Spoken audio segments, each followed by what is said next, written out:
అండి అందరికీ నమస్కారం. Welcome to my channel. ఈ వీడియోలో ఏపీ ప్రభుత్వ ఉద్యోగ పెన్షనర్లకు మే నెల జీతాల బిల్లులలో వచ్చిన కొత్త మార్పులు ఇవే. ఇలా చేయకపోతే మే నెల జీతం నిలిపివేయబడుతుంది. మరి పూర్తి సమాచారం ఏంటో వీడియోలో తెలుసుకుందాము. వీడియోని ఎక్కడే గానీ స్కిప్ చేయకుండా ఎండ్ వరకు చూసేయండి. అప్పుడే ఇన్ఫర్మేషన్ పూర్తిగా అర్థమవుతుంది. వీడియో చూస్తున్న ప్రతి ఒక్కరు వీడియోకి లైక్ చేయండి ఫ్రెండ్స్. ఈ వీడియోతోటి ఉద్యోగ పెన్షన్ మిత్రులతో అయితే షేర్ చేయండి. కొత్తగా మన ఛానల్ చూస్తున్న వారు ఇంకా ఎవరైనా సబ్స్క్రైబ్ చేసుకున్నట్లయితే వెంటనే మన ఛానల్ని సబ్స్క్రైబ్ చేసుకోండి. సో దీని ద్వారా నేను చేసే లేటెస్ట్ వీడియోస్ అన్నీ మీ వరకు రీచ్ అవుతాయి. ఇక ఆలస్యం చేయకుండా వివరాల్లోకి అయితే వెళ్ళిపోదాము. ఫ్రెండ్స్, ఈ విషయానికి వచ్చినట్లయితే ప్రతి నెల జీతాల బిల్లుల తయారీ ప్రక్రియలో భాగంగా ఈ నెల కొన్ని ముఖ్యమైన మార్పులు మరియు అదనపు ప్రక్రియలను పాటించాల్సి ఉంటుంది. Regular payroll will be enabled between the dates 17th to 25th in the month అనే సూచన మేరకు రెగ్యులర్ శాలరీ బిల్లులు చేసుకోవడానికి ఈ నెల 17వ తారీఖు నుంచి 25వ తారీఖు వరకు సైటన్స్ అందుబాటులో ఉండగలదని అయితే గమనించగలరు. ఈ నేపథ్యంలో డీడీఓ, డ్రాయింగ్ అండ్ డిస్బర్సింగ్ ఆఫీసర్లు మరియు ఉద్యోగులు ఈ క్రింది అంశాలపై ప్రత్యేక శ్రద్ధ అయితే వహించవలసిందిగా కోరటం అనేది. మొదటిది, సర్వీస్ వెరిఫికేషన్ సర్టిఫికేట్ అప్లోడ్ తప్పనిసరి. ఈ నెల జీతాల బిల్లుల తయారీలో ఇది ఒక కీలకమైన అప్డేట్ అని చెప్పవచ్చు. ఏంటంటే ప్రతి ఉద్యోగికి సంబంధించి వారి సర్వీస్ వివరాలను ధృవీకరించినట్టుగా ఒక సర్టిఫికేట్ను డీడీఓలు తప్పనిసరిగా సంబంధిత పోర్టల్లో అప్లోడ్ చేయాలి.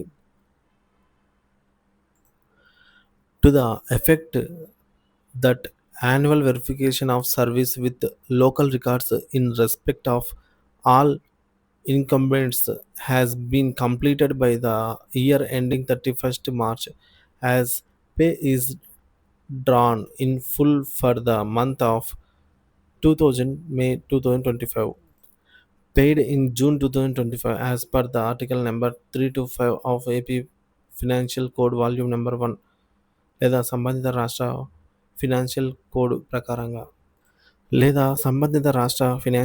ప్రకారంగా దీని అర్థము మార్చి 31తో ముగిసిన ఆర్థిక సంవత్సరానికి గాను సంబంధిత ఉద్యోగులందరికీ సర్వీస్ వివరాలు స్థానిక రికార్డులతో సరిపోల్చి ధృవీకరించబడ్డాయని మరియు మే 2025 నెలకు అంటే జూన్లో చెల్లించబడిన నెలకు పూర్తి జీతం డ్రా చేయబడుతుందని అయితే డీడీఓలు ధృవీకరించారు.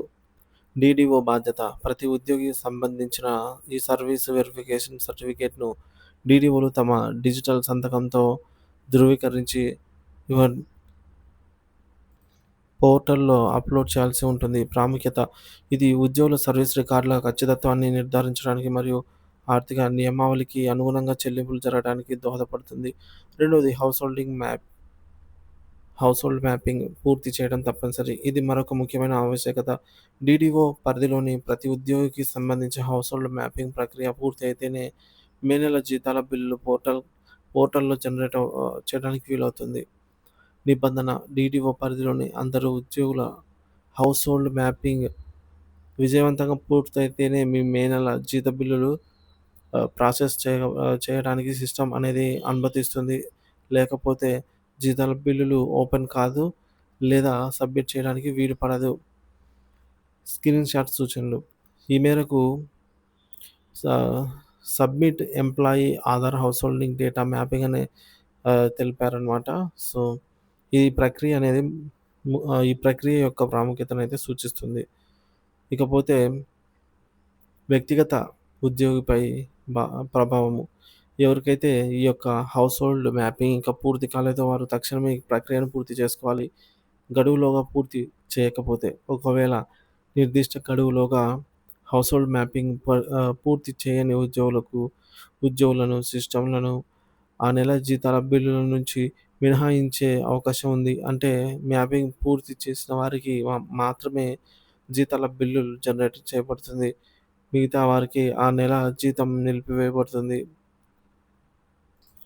ఉద్యోగులు తమ స్టేటస్ తెలుసుకోవడం ఎలా అంటే, ఉద్యోగులు తమ హౌస్హోల్డ్ మ్యాపింగ్ డేటాను అప్డేట్ చేయడం లేదా అనే సమాచారాన్ని తెలుసుకోవడానికి ప్రభుత్వం అందించిన నిర్దిష్ట లింక్ లేదా పోర్టల్ ద్వారా తనిఖీ చేసుకోవచ్చు.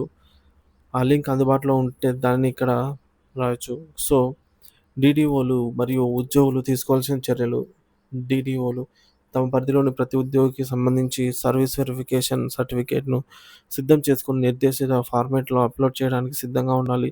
ఉద్యోగులందరూ హౌస్ హోల్డ్ మ్యాపింగ్ పూర్తి చేశారో లేదో తనిఖీ చేసుకోవాలి. పెండింగ్‌లో ఉన్న వాటిని తక్షణమే పూర్తి చేయమని ఆదేశించాలి.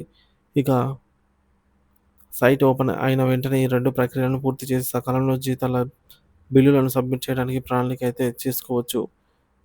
ఇకపోతే ఉద్యోగులు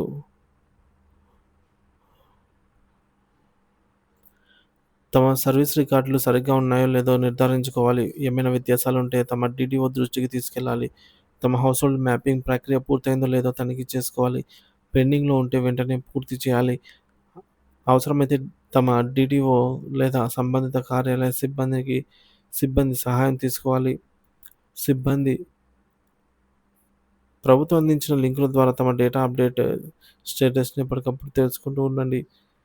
అలాగే మీ యొక్క ఈ నెల జీతాల బిల్లులలో తయారీ ప్రక్రియలో ఈ నూతన మార్గాలు కొంత అదనపు శ్రమను కలిగించినప్పటికీ ఇవి వ్యవస్థలో పారదర్శకతను, ఖచ్చితత్వాన్ని పెంచడానికి మరియు ప్రభుత్వ నిబంధనల సక్రమ అమలుకు దోహదపడతాయి. కావున డీడీఓలు మరియు ఉద్యోగులు ఈ మార్పులను గమనించి తదనుగుణంగా వ్యవహరించి జీతాల ప్రక్రియ సజావుగా సాగడానికి సహకరించవలసిందిగా కోరటమైనది.